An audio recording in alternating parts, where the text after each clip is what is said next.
Greetings, friends. Welcome to our Lenten life mapping discipline. We are going to have a good time together, I assure you. And as an introduction to this concept of examining your life, I'd like to begin with Psalm 139. It's perfect. It works perfectly for us. In Psalm 139, the prayer, the cry of the soul, okay, so to speak, is toward the Lord. It's, "Oh Lord, you have searched me and known me." And the word there for know is yada. It's not just an intellectual knowing, but it is um, it's a knowing of ownership. It's a knowing of love. It's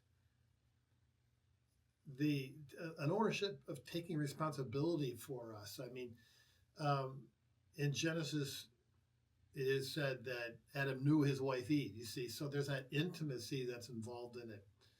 So when God knows us, He knows us with good intentions, and that is important for us when we consider our life and our life mapping.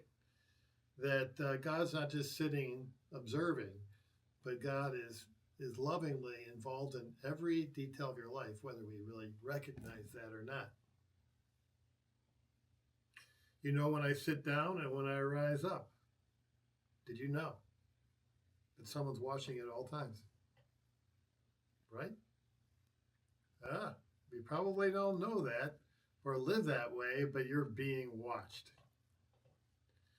You discern my thoughts from far off. I mean, you think and I think, hey, no one knows what I'm thinking. That's true with regard to people, right? But it's not true with regard to God. God knows your every thought. Wow. Okay. You have searched my path and my lying down. You are acquainted with all my ways. You know, we're hardly acquainted with all our ways. I mean, we know we do this and do that, but why do we do the things we do? All these sort of things, God knows it. Are you getting the idea that God knows you better than you know yourself? That's very important. Even before a word is on my tongue, behold, O Lord, you know it altogether. Whoa. Okay, I just think about how my mouth jabbers all the time. And a lot of times, not good things come from it, right? But God, He knows what we're going to say even before we say it. You beset me behind and before and laid your hand upon me. When we think about our life map, this fits perfectly because God was there in the past and He's going to be there in the future just like He's in the past. In fact, the future is already present to Him. And He's laid His hand upon me right now in the present. And when we really think about this, all we can do is say with the psalmist, such knowledge is too wonderful for me. It is high, I cannot attain to it. Now, a lot of us feel very uncomfortable that God knows us that well, and it's not always easy to get along with God. So the psalmist says, well, maybe I can escape, okay? Where shall I go from your spirit, or where shall I flee from your presence? If I ascend to heaven, well, you were there, of course, we know God's in heaven, but this is a merism, and that means two extremes and everywhere in between. Even if I make my bed in Sheol, which is the underworld, which is hell, okay, you're there too. This is beautiful imagery, isn't it? If I take the wings of the morning and dwell in the uttermost parts of the sea, even there your hand shall lead me, and there your right hand shall guide me. Whoa. Okay, so from east to west, up and down, God, you can't escape. If you say, well, maybe the darkness will cover me. Even the light is a light about me as far as God is concerned, because He's not limited by dark. Even the darkness is not dark to you. The night is bright as the day. So, if you have any thoughts about escaping God, you can't. Sometimes we'd like to, right? Well, Then it goes into the fact that God was there way, way, way before we even born. Okay? For you formed my inward parts, you knitted me together in my mother's womb. Okay, so, wow. He's the one who put your DNA together. He knew the product from before conception, but even at conception. I praise you, for I am wondrously made. Wonderful are your works. You know me right well. My frame was not hidden from you when I was being made in secret, intricately wrought in the depths of the earth. That the mother's womb is like kind of considered to be the, like Mother Earth. It comes from the depths of the earth in this imagery in your mother.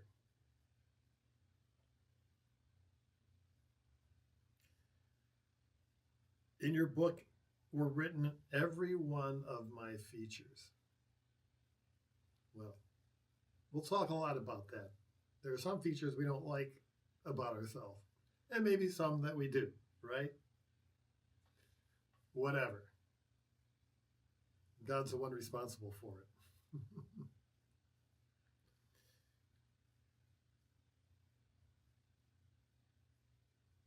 How precious to me are your thoughts, O God. How vast is the sum of them. If I would count them, they are more than the sand. When I awake, I am still with you. Beautiful. You know, it's great to have someone thinking about you all the time in a good way. Parents certainly think of their children a whole lot, far more than children think of their parents, but that's just the way it's structured. And God is always, always, his mind is always on us. And his thoughts are precious. Then it goes into this imprecation, okay? It's an imprecatory song. It sounds terrible to us, but, oh, that you would slay the wicked, O God, and that the men of blood would depart from me, men who maliciously defy you, who lift up themselves against you for evil. Well, the truth of the matter is, God has placed you in this world, and this world is a battle. We have enemies who want to take us down, and that's part of your story, life story. And he goes, do not, I hate those who hate you, O Lord, and do not loathe them that rise up against you. That's a hard thing, especially in light of the gospel, right? I hate them with a perfect hatred. I count them my enemies. But you know, this is the stuff of life, right? We have enemies. And God has enemies. And when we're united with God, God's enemies are our enemies. And life is messy. There's no easy answers to a lot of these things. We'll find that out with our life mapping too. And having this imprecation, which is really terrible, he comes from around to the beginning of the whole thing. You know, as in the beginning, what does he say? Oh Lord, you have searched me. Now he says, Lord, search me and know my heart. It's kind of like, search me more, you know, and especially since I just got done talking about the evil, because I know that there's evil in my heart, and I can be like the evil person who is fighting God. And so he's saying, Lord, search me and see if there's any evil, wicked thing about me, and then lead me in the way of everlasting. So I thought that this was a good psalm to start us off with, because pretty much everything we do in life mapping really flows out of Psalm 139. So what is life mapping? It's very simple. It's you break your life down into segments. I'm going to show you how to do that. And each segment kind of like a chapter. So you'll see here on Life Map, I have chapters of my life. Okay, the first chapter is going to be the same for all of us. Getting started, because we all got started somehow, right? And that happened for me in 1955 through 1967. So I included a big chunk of time here, right? Like 12 years. You got that? each of the chapters will be different. Would be different with regard to size. Chapter 2, I call it Depression, Identity Crisis, 1967, 1970s. That's 3 years, right? Those are my junior high years. And then we have the high school years, 70 to 73, another 3 years section. College years, that's a 4-year section to 77.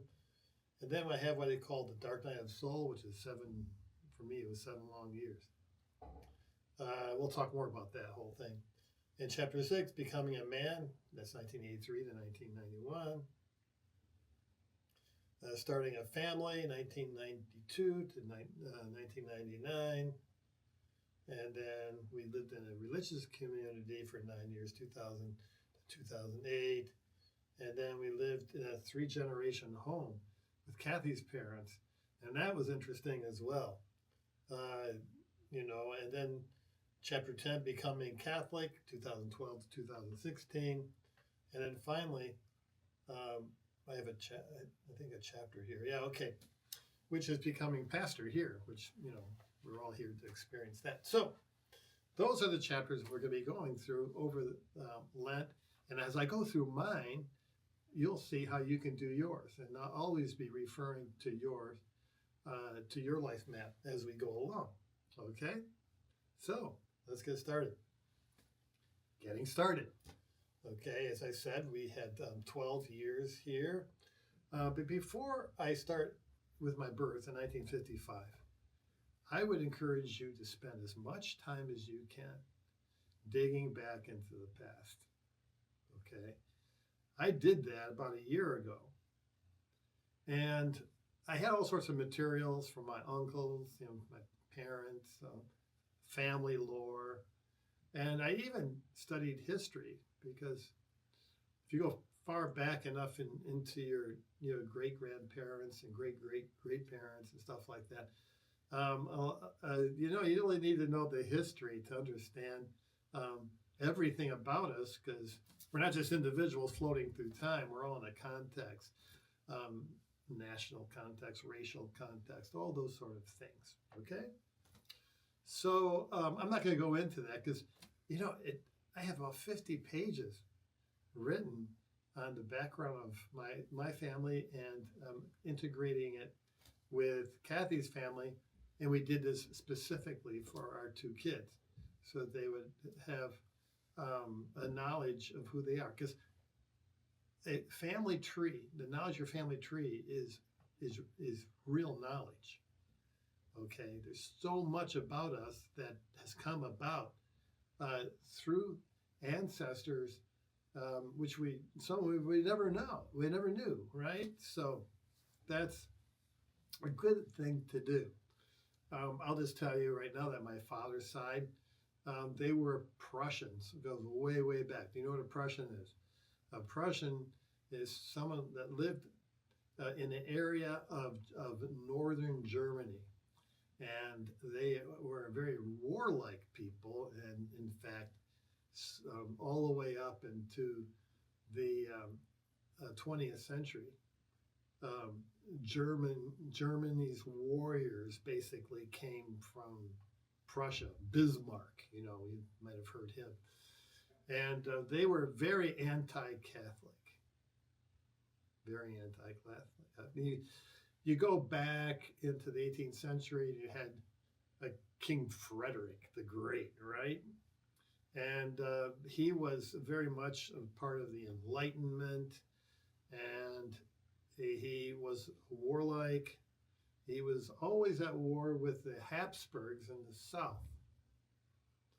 Now, it just so happens that my mother is connected with the South and the Slovakia, the Austro-Hungarian Empire, which is very Catholic.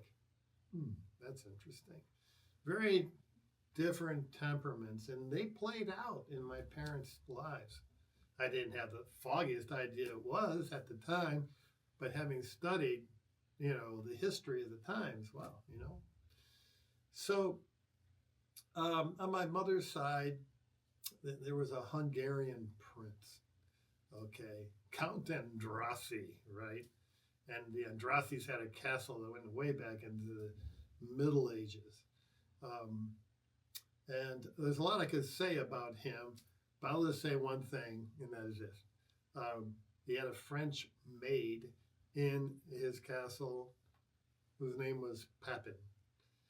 And evidently he took a shine to her, and you know what happened. So the illegitimate son, his name was John Papin, and he was given the job of the properties, taking care of all the properties around his. He didn't inherit anything, but he was given that job. And my grandfather, who was John Papin as well, he grew up on these properties, and so this is all family lore, okay, that I heard all my life and connected me with this castle. Actually, I visited it last year just to see what it'd be like, what it's like. So, anyways, my grandfather's mother, who was married to John Papin Sr., the illegitimate son of Count Andrassi, she died in childbirth. And my grandfather's father took to drinking, and he became very brutal. And he beat my grandfather unconscious, and when he woke him up again, he beat him more. So at 11 or 12, he had to leave. And so he went to Budapest as a street urchin. It's very interesting when I visited Budapest because the main boulevard is named after Count Andrassi, who designed it. And that my grandfather, as a homeless waif, would be running around near the shops and all that sort of thing. That his named after his grandfather. I thought that was interesting. Well, anyways, he grew up to be what we call in our evangelical gospel backgrounds a worldly man. He's very much into the Charlie Chaplin scene, the 20s, all that sort of thing. And did the Charleston, all that sort of thing. Well, anyways, there's one thing that we need to say about my grandfather, and that is in the 20s, he had an encounter with Jesus. He was sleeping, and either in a trance, dream, or whatever, Jesus started walking toward him from the room. And he reached to turn the light on, and he vanished. But that encounter changed the course of the family life and my life. Because there were a couple of Russians who were trying to, evangelize him, save him. And he always felt sorry for him because, they weren't living up like he was, right? But he went back to those guys and he became a believer, became a Christian. And he, from then on, you could not separate him from his Bible. And he was always evangelizing people. The rest of his life, he never had a day where he didn't go out and try to talk to somebody about Jesus. And he was just bigger in life. He just, just when he walked into the room, wow, So he had a huge impact on me. And my mother, too, because my mother would go out with him, play the piano, the gospel songs, that sort of thing, right? And that formed my mother in a big way. We'll talk more about her as we go along. But try to identify in your background a moment that defined the family. There was another one on my grandfather's side because he was a coal miner, as I said, and he had a family of 12 during the Depression, and he had to work really hard, right? And he got more money for more cars that you filled. He was very proud of the fact he could fill more coal cars than anyone else, right? And but he had a lot of anger. And one day he was on a streetcar in Pittsburgh, got in a fight, and he nearly killed this guy. And that shook him up. And that changed the course of our history too. See, if he did kill the guy, then he would have been a murderer. And can you imagine how that would affect the family? Right? But instead, it shook him up and he became a believer. And he became what's called the Nazarene, okay, which is kind of like a Baptist, right? And so they became devout too. So those are my two families, right? And so when my folks got together, they came from what we call pious, gospel, evangelical families, and that's that was that sort of gives you a little bit of the background before my birth, right? So that's enough of digging back in the past here. Let's kind of look at that's my first thing here. Grandfather Papin's vision of Christ and conversion, very big. And I was born into a middle blue-collar working class. My father was a welder, and because he could weld, he didn't go to war. And during the war, he welded ships. My mother was a homemaker, but her heart wasn't really in homemaking. Okay. She was a devout mother. Okay. She loved us, but what she really loved is her Bible. And whenever she get a chance, she would be found with her Bible and her hymn book, right? And those two things is what got her through the day, So she'd rather do that than to cook or to sew or to do just about anything. She did all those things, but it's kind of like, let me get it done so I can do the really important stuff, right? She was a great mystic. I mean, she was incredible. It's a simple Christian family, Baptist, and socially unsophisticated, because my mother was a hermit, okay, and my dad was very social. But I quite remember one time where anybody was invited over for dinner, and that was my grandfather and grandmother. Oh, wow. And of course, my other grandfather, Papin, he would come in from California where he moved to. So it was really basically only immediate family, and never would we entertain anybody outside of that. My mother it was just too much for her, okay? So you can imagine what that was like for me. I was very socially unsophisticated in so many ways. Now, I had two older sisters, one Joyce, who is 15 years older than me, and she had a different experience.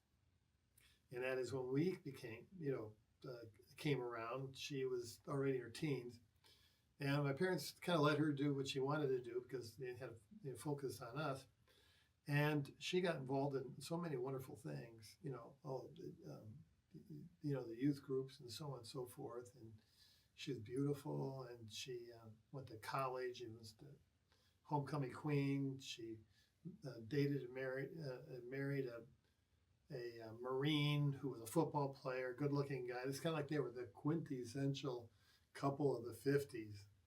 And whenever they came to visit, my sister Karen, who is 3.5 years older than me, I mean, it was like, whoa, they were so cool, So that's what's going on here.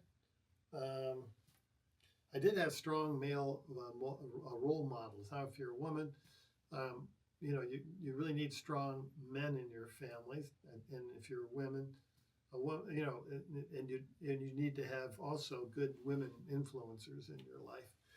As a man, I needed to have strong, and I'm so glad about that. That my father, I learned love and respect for people, stability, goodness, and classical music. I mean, he never finished high school because during the Depression he had to go to work as the oldest son of the family.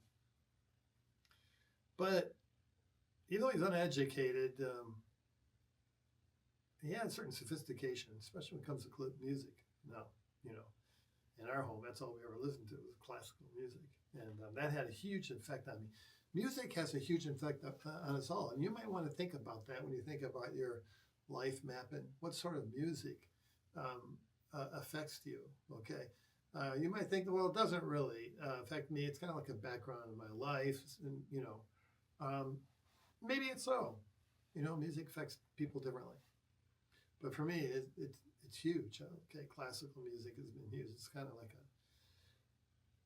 it's just that it opens me up to beauty, to harmony, all these type of things, right? You really know there's goodness in the world. Like,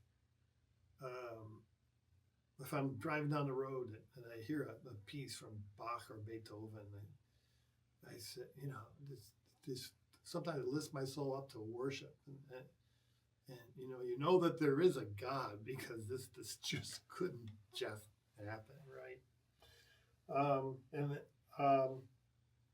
I had my grandfather Papin. I told you that he was bigger than life, and was a real spiritual rock for the family. And I told you about my brother-in-law Dave Goss, the football player, married my sister. That was important because during the '60s, it's kind of like if you're a Christian, you're a wimp, okay?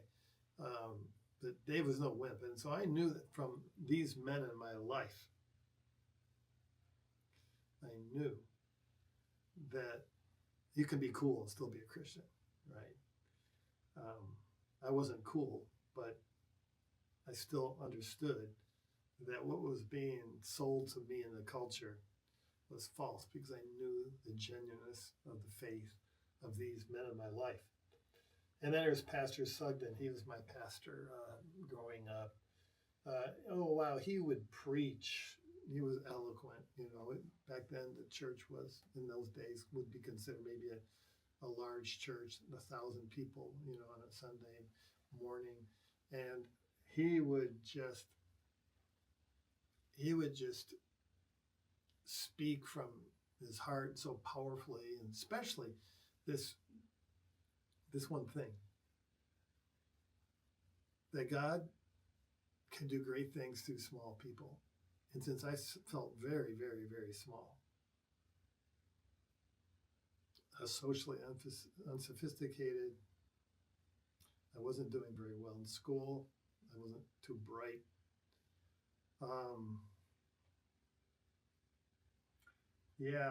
I wasn't popular, wasn't really good at sports, and there's a reason for that.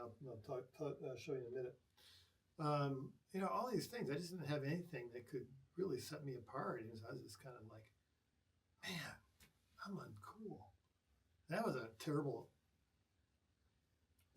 terrible thing to actually come and to understand about myself. I am not popular. I never will be. There's something about me that people really don't gravitate to. Maybe you've had an experience life like that as well. Okay, kind of lost, right? Well, that was me. Okay, so when I hear him preach, I'd say, "Wow, okay." That would stir up faith in me that there is a God and He can do great things through ordinary people. So I really appreciate it. Pastor's like, oh, by the way, he loved books, and so in my junior high years, and even into my high school years, he would have a library. He had a library there, 4 big rooms full, all the way up to 12-foot ceilings. Or 10-foot ceilings, and I'd always look for an excuse to go in there, like maybe dust something around when it didn't need dusting or anything. I just hear the clock, in his study, and just the whole aroma of books, That's huge. Okay, I knew then and there that I really wanted to have a library, especially when I came from a home where my mother was very, very, very suspicious of books. Matter of fact, at the beginning with my older sister, she even tossed her books out because she didn't want any kind of influence apart from the Bible, right? But I did inherit a set of books on my father's side from his brother, who was tragically killed at 19. Anyways, it's a set of of world travelers, of a traveler, his experiences, and even to this day, I pick them up as like 11, 12 volumes and read them. So books are very important to me. Um, Not so much important now, I think, in our lives, with media, which I think is unfortunate. Okay, so at grade school, 60 to 67, secular environment, though not popular. At least had an identity because I grew up with these kids from kindergarten on. But I was often in trouble and fighting, not because I was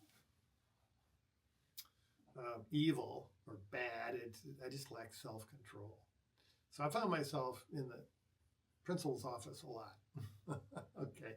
And there happened to be a window in it, and I was in the place where you sat, was near the window. So I remember my sister's class coming out. She was in the 6th grade. I might have been in the 3rd grade.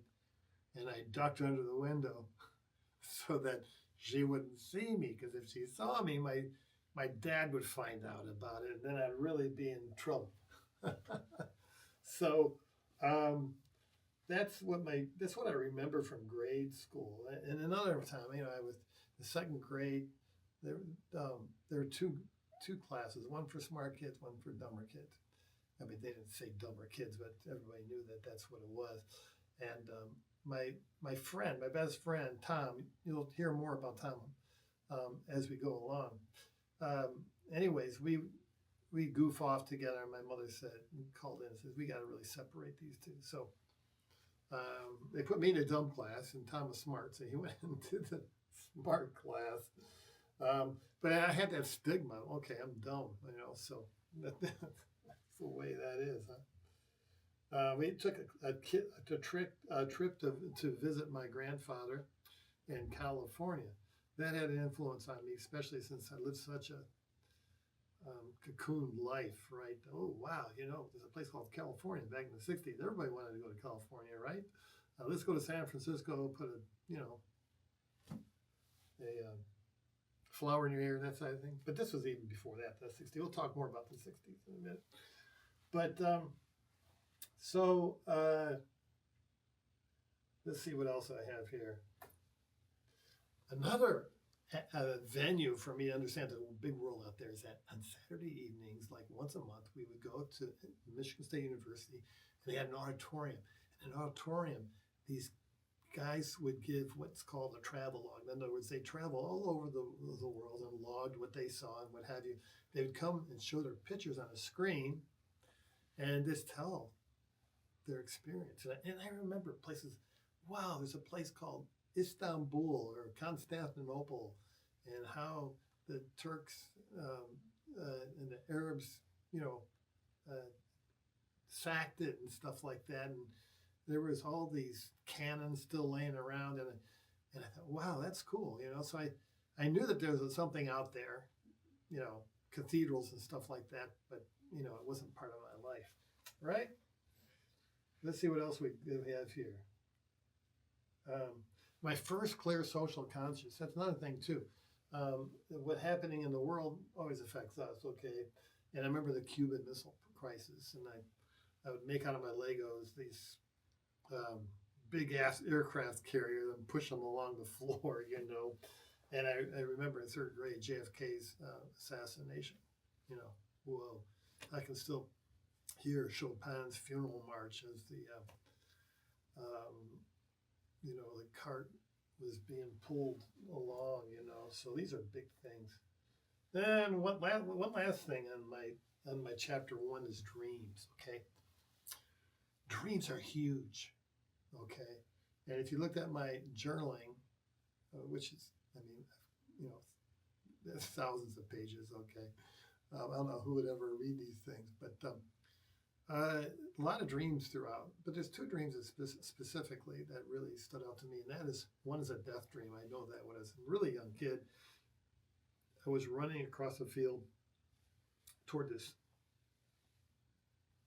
shrub, like these shrubbery place, you know, is all dense and dark. I was getting closer into it, you know, kind of like Harry Potter, right?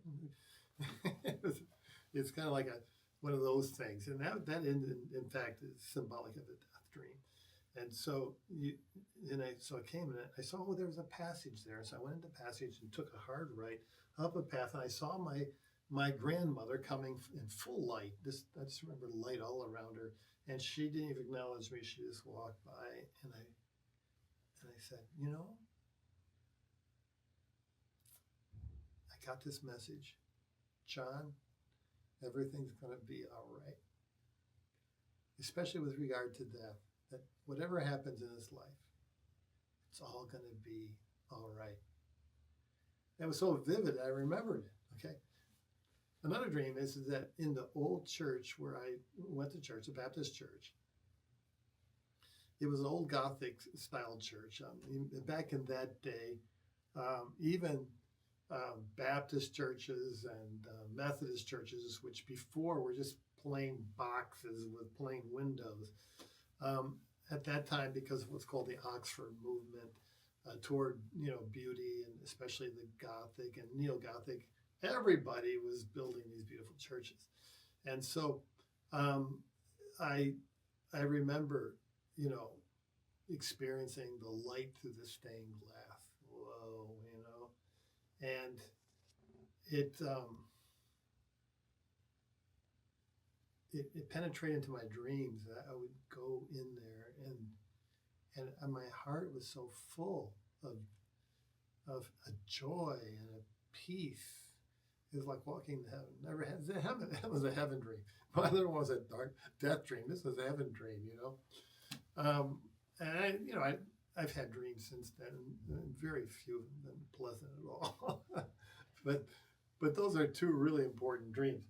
So that kind of rounds out, I think, the first plate. Okay, so we'll do one more plate, and we'll go from there. Okay. Okay. Now let's go to chapter 2. The title is not too encouraging. Okay. Depression, identity crisis, a crisis. You know, we talked a little bit about that before, because that was brewing. But as I look at the junior high years, it's marked with crushed spirit, wounded pride, filled with anger and envy. You see, when I was in grade school, like, at least I had an identity. I knew everybody knew me. And even though I got in fights, and it wasn't really that pretty of a scene, still, it was far better than being dumped into this huge junior high school. All these satellite grade school and elementary kids coming in, you know, and I was just lost, you know, especially with what was going on in the culture. But there's one incident that really, really formed my life in a lot of ways. In 1967, when I was 12, just entering my teens, I ran my arm through a storm door. That was before they had safety glass. And I had a windbreaker on, and I remember that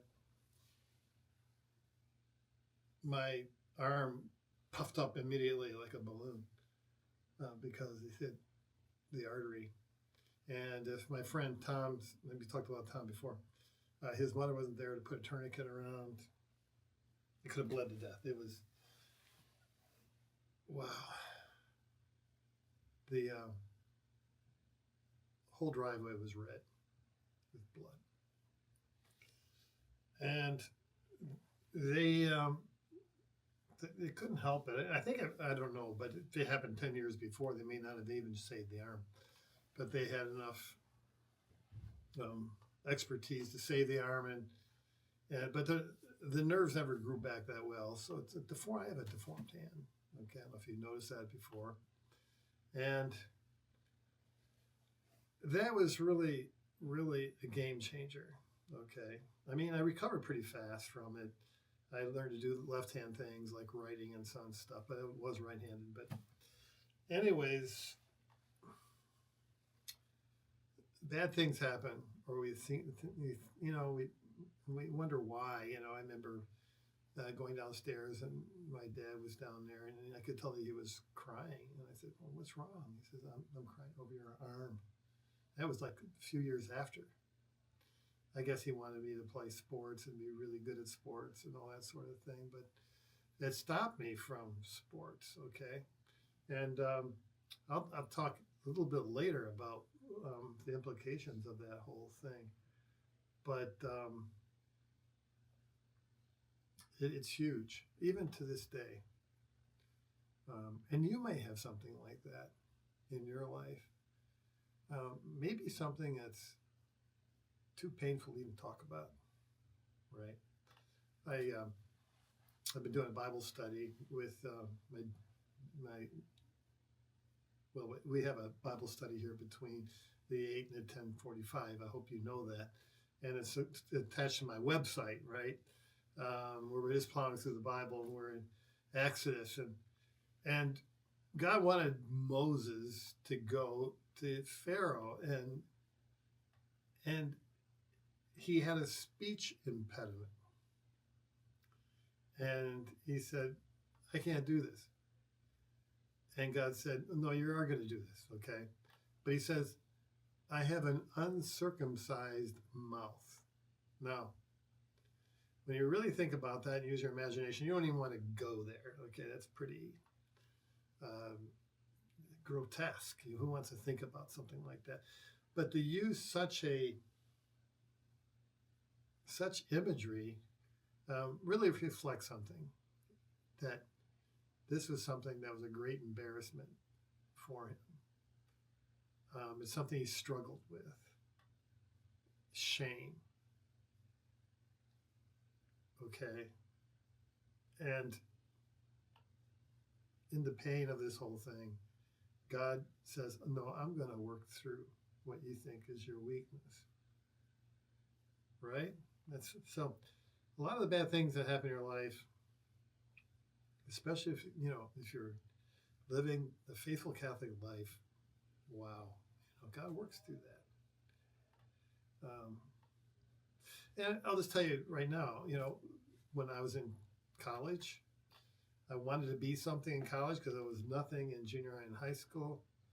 So I thought the best way to do it is play basketball. So I got cut from the team, basically, because I couldn't dribble very well with my right hand. So I'm walking from the gym to my dorm room. I asked God, "What can I do? What am I good for?" And it came to me, "You love the Bible. Give yourself over to the Bible." Okay. You see how God works that. And even now as a priest, this deformity screams at me at every Mass. It forces me to be humble. And if my thoughts turn away from what's going on or whatever, there's always a reminder that's through my weakness that God keeps me straight, right? Keeps me humble. Sometimes I even think of that blood-stained driveway and how we are participating of the blood of Christ that flowed from him on the cross. And realize that this accident was, in God's book, a price I paid to eventually become a priest, and how important this deformity is to me. So, what is it in your life? Right? Yeah. Well, anyways, huge.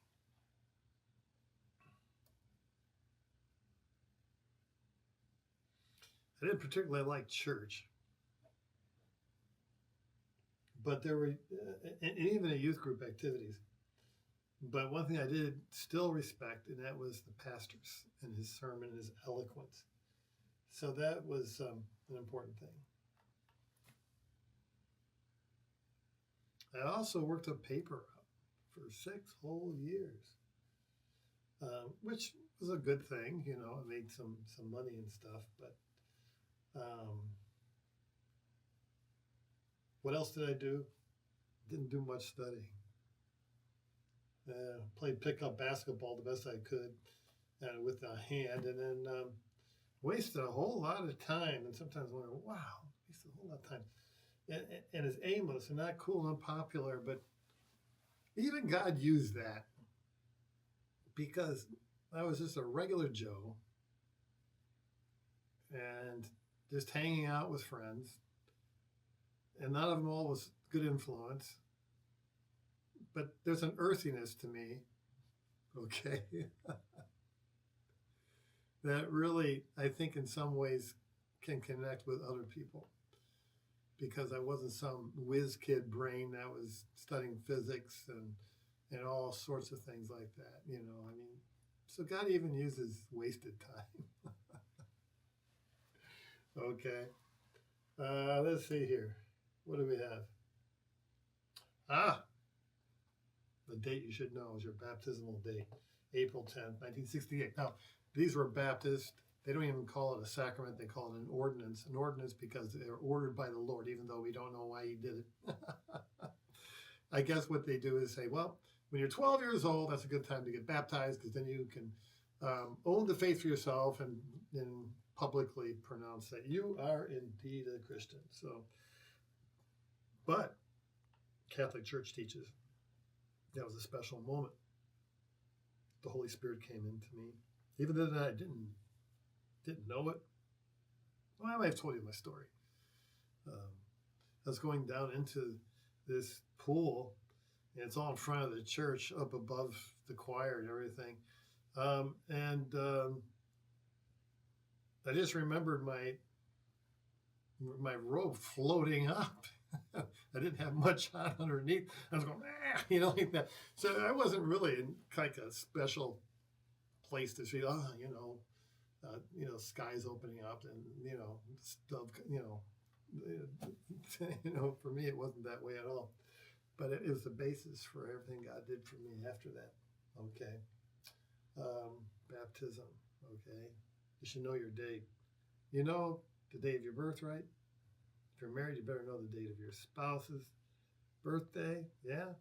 And of course, you need to know your anniversary. You know these dates, but the most important date really is your baptismal date.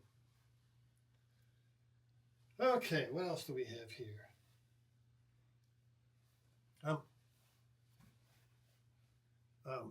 You can't understand me apart from the 60s. Okay. That was from my 5 to 15 years. Okay, from 5 to 15. I kind of look at the 60s in two parts. The first part started with the assassination of JFK in 63. Okay. And it went to 68. That was all this flower child thing. Right. Like I said, let's go to California, that sort of thing, and where everything's so nice. And but then I remember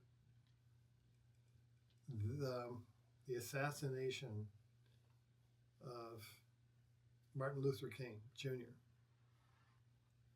And everything went crazy. I experienced that because Lansing was a industrial town, even though it's a capital. We didn't have the riots that Detroit had or Los Angeles had, but the whole thing was in turmoil. It's hard for you to understand that if you're younger. I mean, like you go to a game or something, and usually it starts out with, the Pledge of Allegiance, or not the Pledge of Allegiance, but the national anthem. Right? Thank you for that. And people wouldn't sing, and they would just mill around. They wouldn't even put their hand over their hearts. We just didn't feel any patriotism at all. and from 68 on to 73, just a mess. Okay, violence is undergoing a huge cultural shift from a nation that once thought of itself as a Christian nation to now a nation that's no longer thinks of itself as a Christian nation. And even though there were some good movements there, like the Jesus movement and all that sort of thing, even the charismatic renewal, which hit everything, even into the Catholic Church, the culture at large is antagonistic against Christianity. Okay, so we're kind of like a post-Christian nation. I remember, and that was all happening when I was growing up in the 60s. I remember Walter Cronkite. I don't know if you remember that name, but everybody turned to CBS, and they basically, no matter what your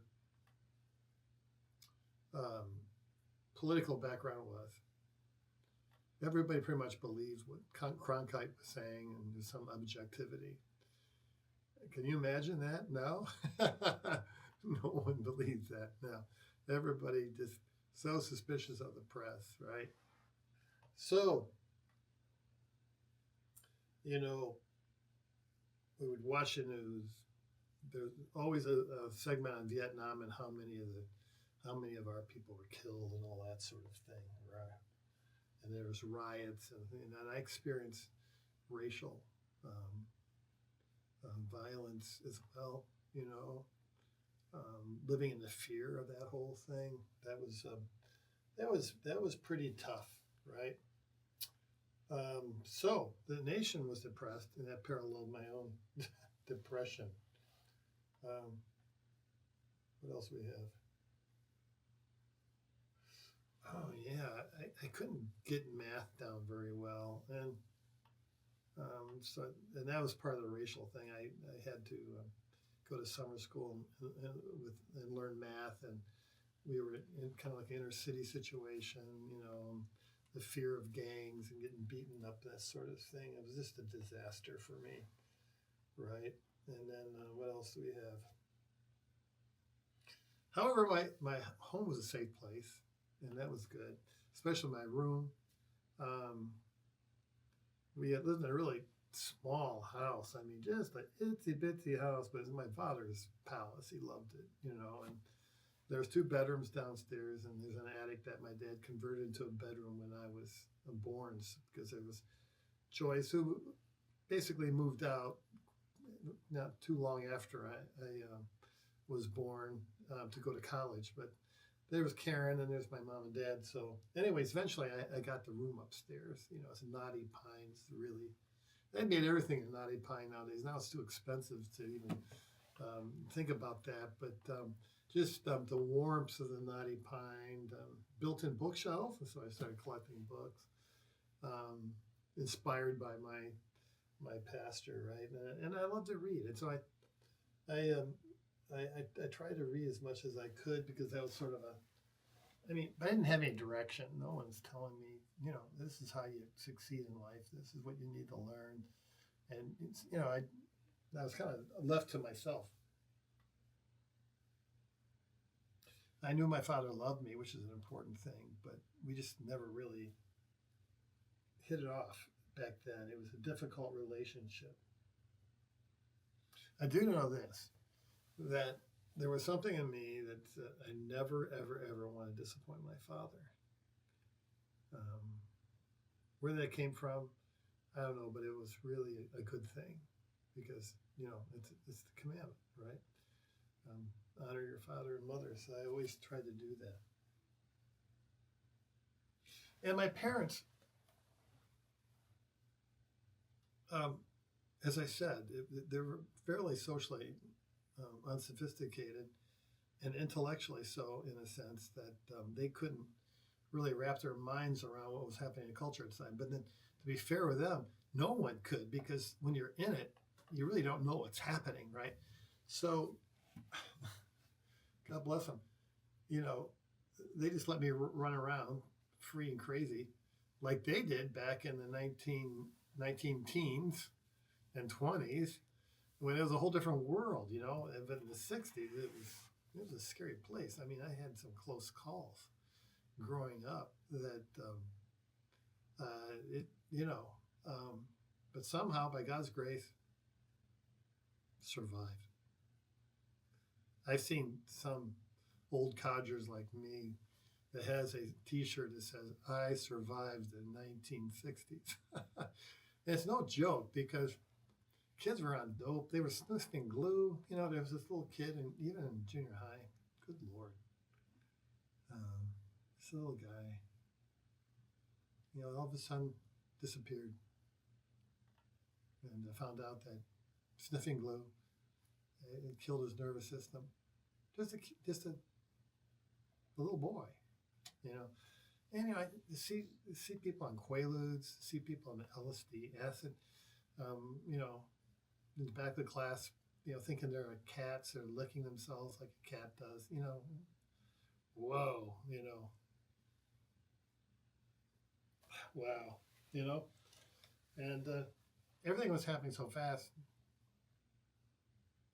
Everybody was kind of holding on for dear life, and that's certainly we were. I'd hang out with my friend Tom, and he didn't come from a Christian family, and so all that music of the 60s, and I talked to you about music in my first chapter, is so important. Because, you know, rock and roll is popular. It's easy to listen to. Classical is not popular. It's not easy to listen to.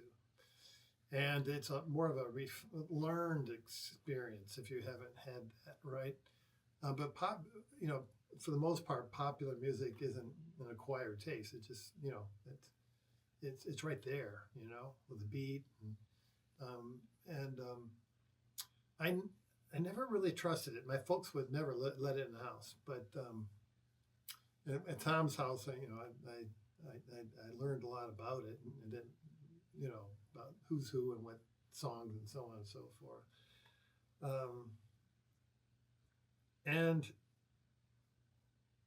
the lyrics really brought in to a popular level in the 60s.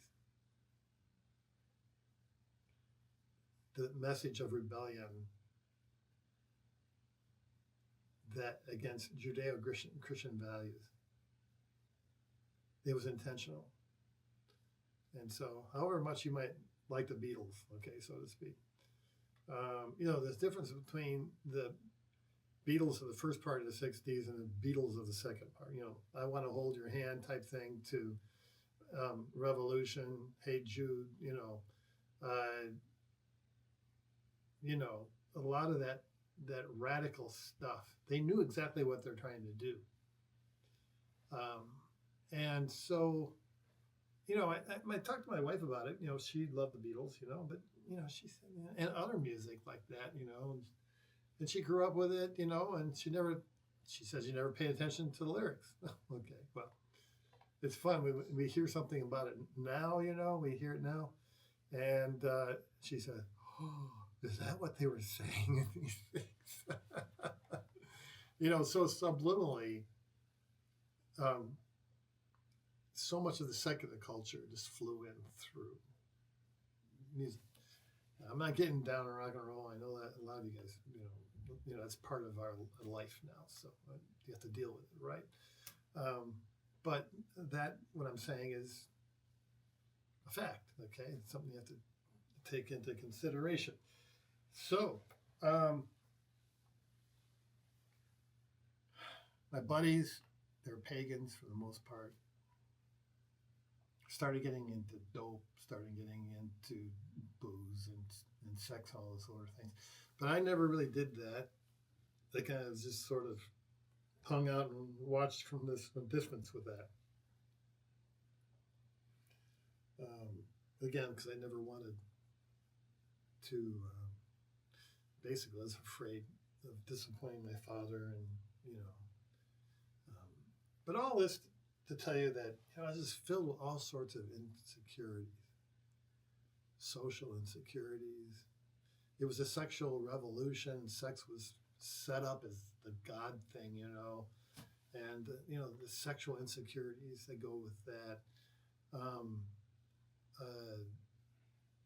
academic insecurities, basically every insecurity you can probably think of, I've experienced. Okay, again, you're not experiencing life exactly like I am, but I'm just telling you that this is the background um, in these first two chapters that had a huge influence on me, massive in so many ways. And when you think of your chapters, um, you know, what's influential to you? Books did you read? Maybe movies that you've seen, or people that you've met, classes you had, friends you've had, right? Of course, your parents and relatives, events, accidents, hard things, loss, all these things in your first two chapters of your life are really huge, okay, because they inform us. And I think it was Socrates that said, an unexamined life is not worth living. And I think he's true. So what we're trying to do in this life mapping is to examine our lives, to see why we are the way we are, to recognize patterns, recognize habits that came out of wherever, good habits, bad habits. All this information is very important for us as we prepare for this Lent and even to repentance. Okay, there might be some old, scary sins in the past that you really haven't come to grips with. This examine can help you have a good examine for your. Let's see if there's anything else. Okay, no. So that's it for the second chapter. I know I left you in sort of a state of depression if you're looking at my thing, but there's a lot of good that's there, and we'll see what God does in the next chapter, which is really, in my mind, so critical, life-changing, and good. So God bless you.